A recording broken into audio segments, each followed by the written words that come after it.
الحمدللہ جب بھی مولانا قاسم صاحب ہمارے ساتھ ہوتے ہیں تو ہم اپنے تمام نظریات، اپنی تمام باتیں جو ہیں وہ ایک طرف رکھ دیتے ہیں اور سب سے پہلے مولانا قاسم صاحب کو ویلکم کہتے ہیں۔ جس طرح میں نے ذکر کیا، آپ کا اسی طرح الحمدللہ کسی بھی تعارف کے محتاج نہیں ہے۔ اللہ نے بڑا علم دیا ہے، اور خاص کر کے مجھے جو ان سے چیزیں ملی ہیں اس میں سب سے بڑی چیز یہ ہے کہ جب وہ میرا کزن چودھری یحییٰ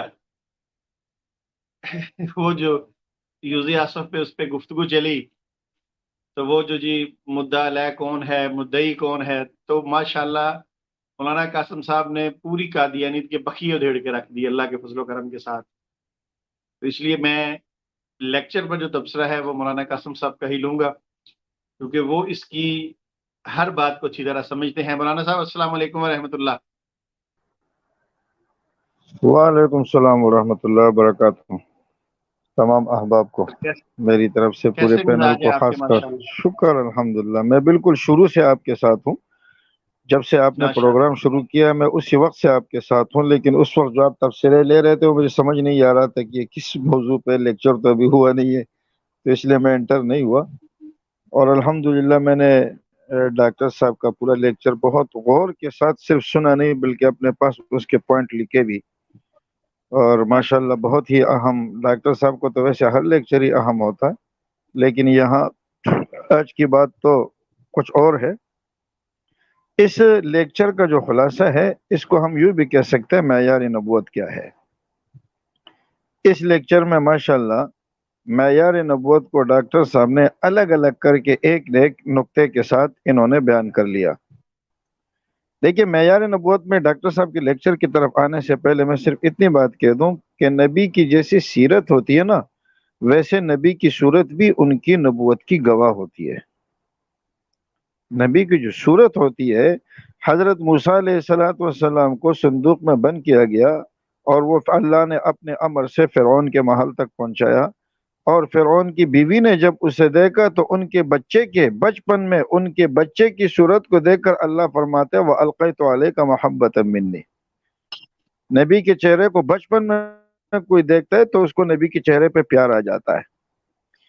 اور حضرت یوسف علیہ السلام جب جیل میں تھے تو ان کا کردار اور ان کی صورت، اس کو دیکھ کر کے لوگ ان سے متاثر ہوئے، اگرچہ اس وقت تک انہوں نے کوئی نبوت کی بات نہیں کی تھی، مگر لوگ ان کے بڑے معتقد ہو گئے تھے، ان کے کردار کو دیکھ کر کے معتقد ہو گئے تھے، اور ان کی صورت کو دیکھ کر کے معتقد ہو گئے تھے۔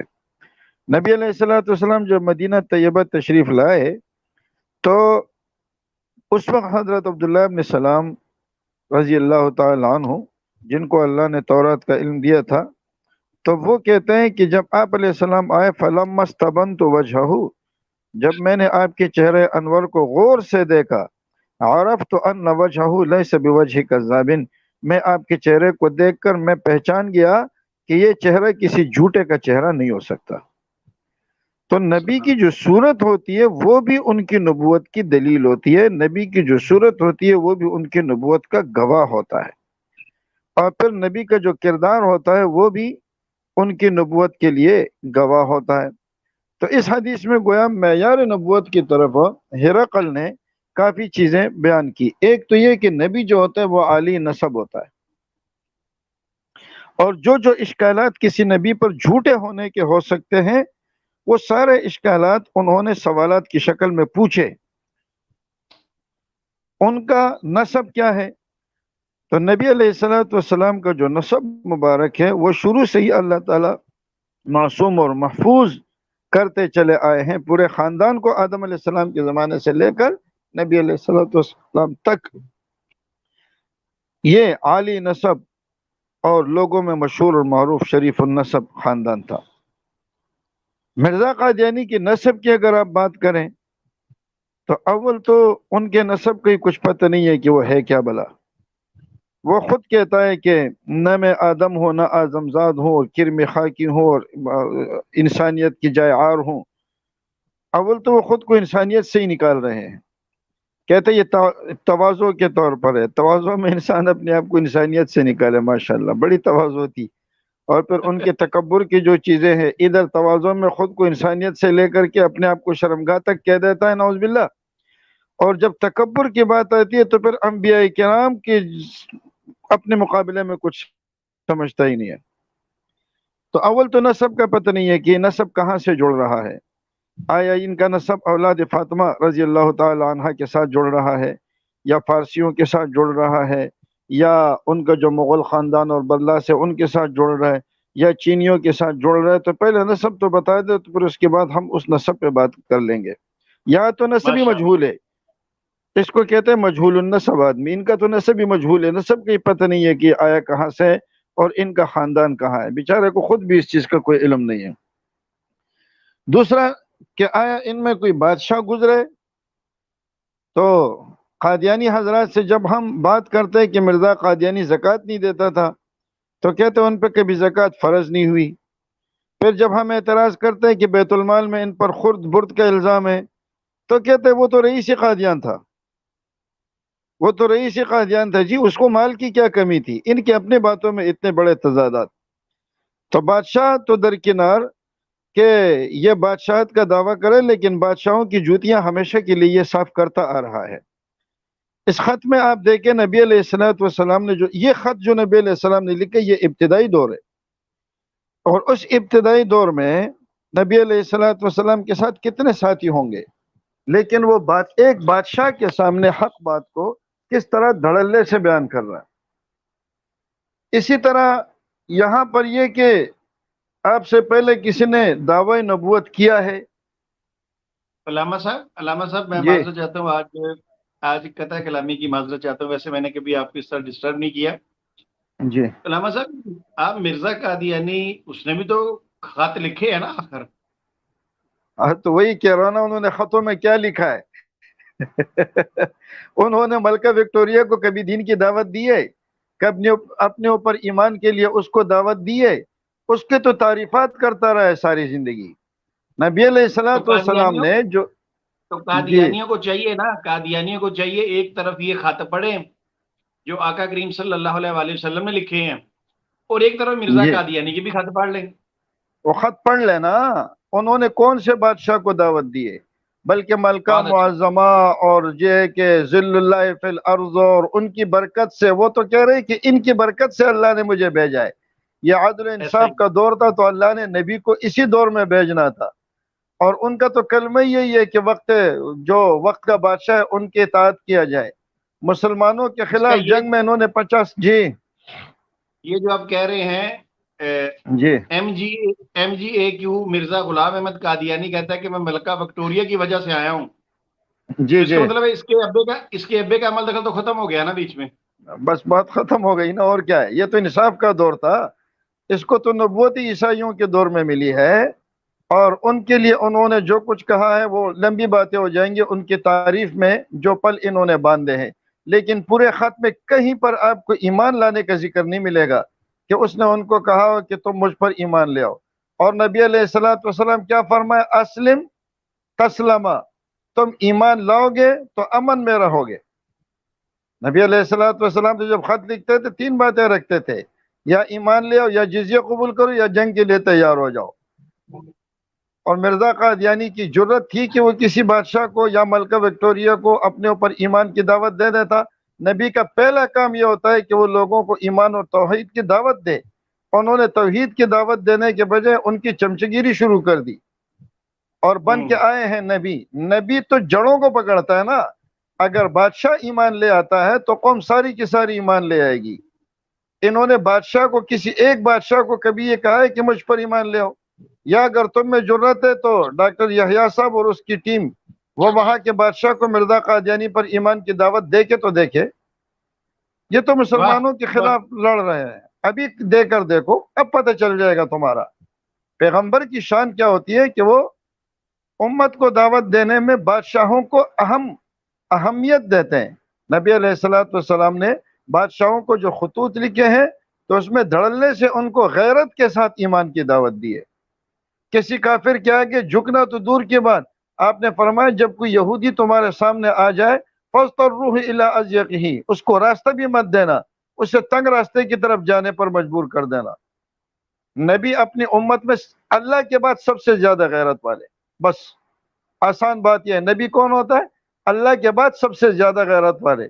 آپ علیہ السلام خود فرماتے ہیں کہ انا اغیر منکم، میں تم میں سب سے زیادہ غیرت والا ہوں، واللہ اغیر منی، اور اللہ مجھ سے زیادہ غیرت والے ہیں۔ نبی کسی کافر کے آگے کبھی نہیں جھکے گا، بلکہ وہ کافر کو اپنے بیسر و سامانی کے باوجود وہ دعوت دیتا ہے، اور دعوت بھی جو دیتے وہ مرد مجاہد کی طرح دعوت دیتا ہے، چمچگیریاں کبھی بھی نہیں کرتا۔ مرزا قادیانی کی ساری زندگی جو ہے وہ ستارہ قیصریہ جو کتاب لکھی ہے، وہ تو لکھی ہی ساری ملکہ وکٹوریہ کے شان میں ہے، اور ساری خدمت۔ ایک دفعہ ڈاکٹر صاحب نے بھی لیکچر دیا تھا کہ انہوں نے اللہ کی کتنی تعریف کی ہے، میں نے کہا وہ خود کہتا ہے کہ میں نے انگریز کی جو تعریف کی ہے یہ آج تک کسی نے کی نہیں ہے۔ تو مرزا نے تو خطوط لکھے ہیں، لیکن ان خطوط میں چندے مانگے ہیں اور اپنے لیے حفاظت کی باتیں کی ہے، اپنی خدمات کا اعتراف کیا ہے، وہ خطوط میں نے پڑھے ہیں، لیکن کبھی مرزا نے کسی کو اپنے اوپر ایمان کی دعوت نہیں دی۔ حالانکہ نبی جو ہوتا ہے وہ تو خیرخواہ ہوتا ہے، اور خیرخواہی میں سب سے پہلے وہ توحید کی طرف بلاتا ہے۔ ایک سوال یہ پوچھا گیا کہ کیا ان سے پہلے کسی نے نبوت کا دعویٰ کیا ہے؟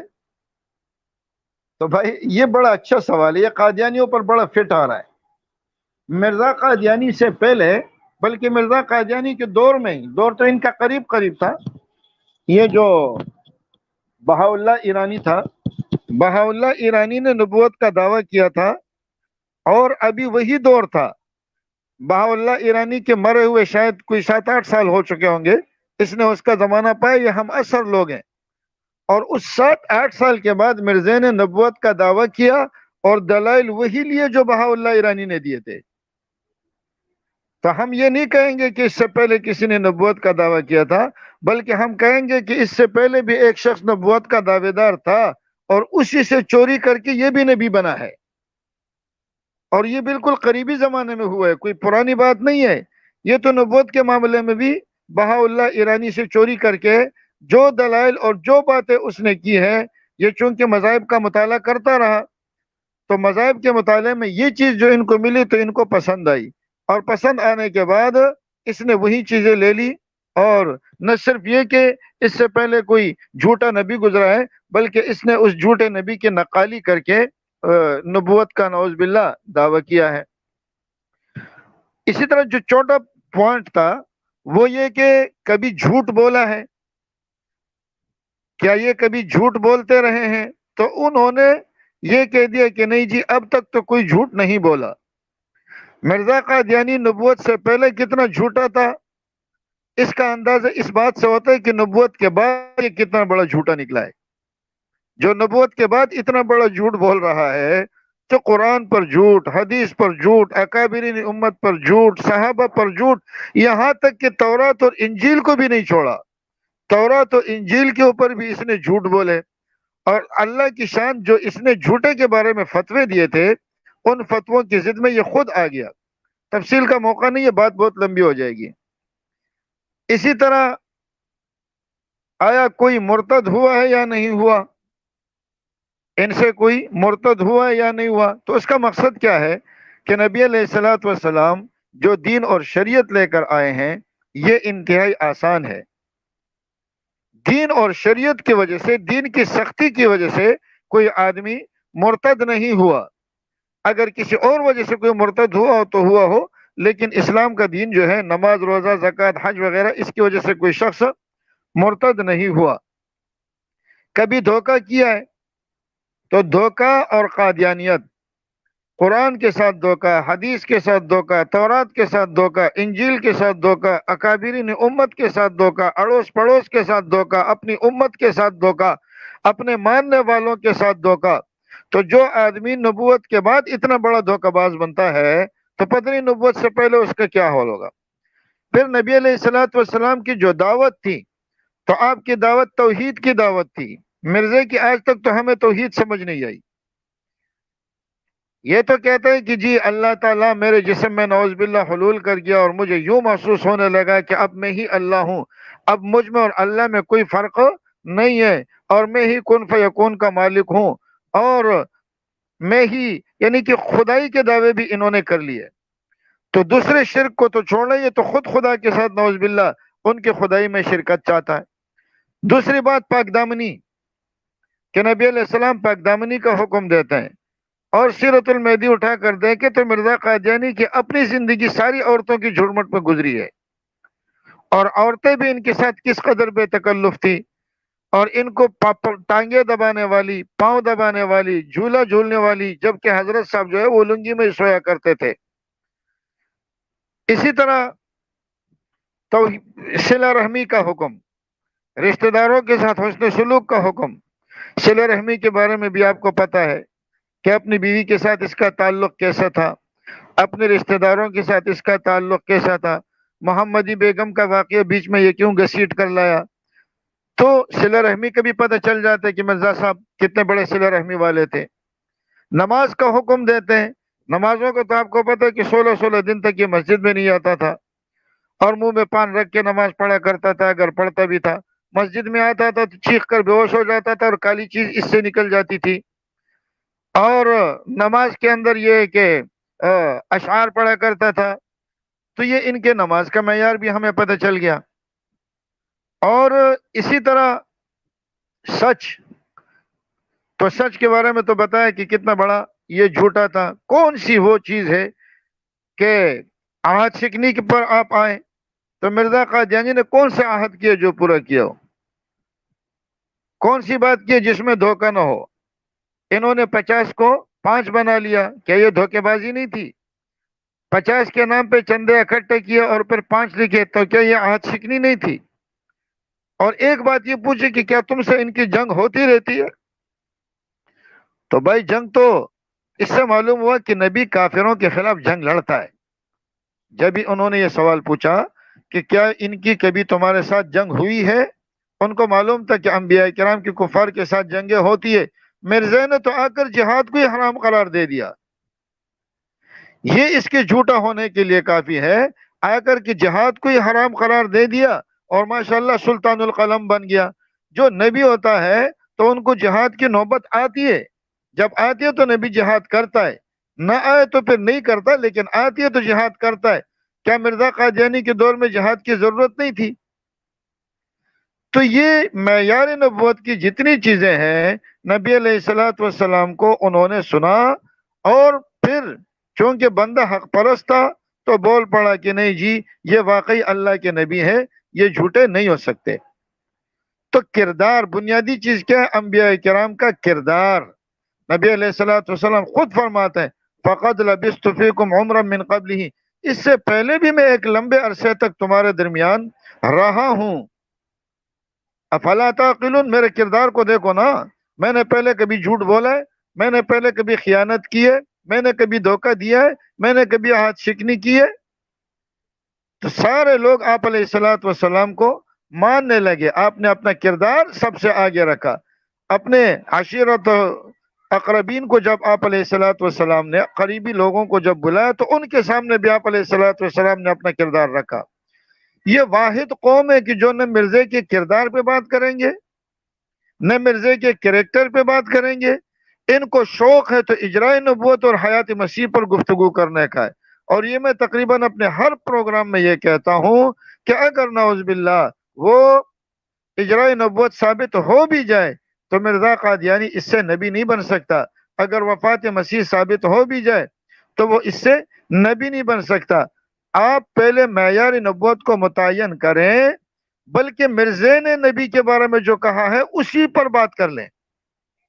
وہ جھوٹے کے بارے میں کیا کہہ رہا ہے؟ مرزے جھوٹے کے بارے میں مرزا کیا کہہ رہا ہے؟ ختم نبوت کے بارے میں مرزا کیا کہہ رہا ہے؟ مرزا خود پہلے یہ کہتا تھا کہ کیا میں نبوت کا دعویٰ کروں اور کافروں میں سے بن جاؤں؟ وہ خود دعوی نبوت کو کفر سمجھتا تھا۔ لیکن آپ اگر ہماری بات نہیں مانتے تو آپ مرزا قادیانی کی باتوں کو ہی تسلیم کر لیں، اور مرزا قادیانی ہی کی عبارات سے اس کے معیار نبوت کو پرکھ لیں، تو انشاءاللہ یہ بات آپ کو سمجھ آ جائیں گی۔ پچھلے دنوں ہمارے ایک ساتھی نے بات کی کہ ہمارے مسلمانوں کو چاہیے کہ وہ قادیانیوں کی کتابیں پڑھیں۔ ہمیں قادیانیوں کی کتابیں پڑھنے کی ضرورت نہیں ہے، قادیانیوں کو چاہیے کہ وہ قادیانی کی کتابیں پڑھیں۔ قادیانی جب قادیانی کی کتابیں پڑھیں گے تو اس سے خود اس چیز سے معیار نبوت کا بھی پتہ چل جائے گا، اور مرزا قادیانی کا بھی پتہ چل جائے گا۔ اللہ تعالیٰ ڈاکٹر صاحب کو جزائے خیر عطا فرمائے۔ بارک اللہ۔ بہت شکریہ علامہ صاحب، بہت شکریہ۔ آپ نے بھی ماشاءاللہ کافی تفصیل سے ہمیں بات سمجھائی، ہمیں پتہ چلا۔